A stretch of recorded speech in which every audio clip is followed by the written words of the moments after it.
Hi guys, for today's video, gagawa tayo ng mango mochi. Si mami lang pala guys gagawa sa isang bowl. I-whip lang natin sauce cream. All-purpose cream hanggang mag-double ang volume. Pagka okay na ay i-transfer mo na sa piping bag. Sa ibang bowl, pagsamahin ang rice flour, sugar at water.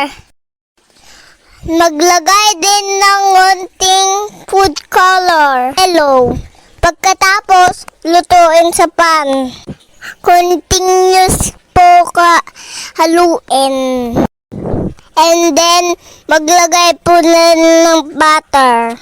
Ganito na po yung itsura pag naluto. Tapos po tayo ng rice flour. Tapos mag-dust po tayo. At saka po masahin ang dough. Masa. Pagkatapos po, hatiin na natin. Hatiin nyo lang po kung ilang aabutin pa. Sa 2, 3, 4, 5, 6, 7, i-flat po muna natin. At saka po palamanan ng mangga at saka cream.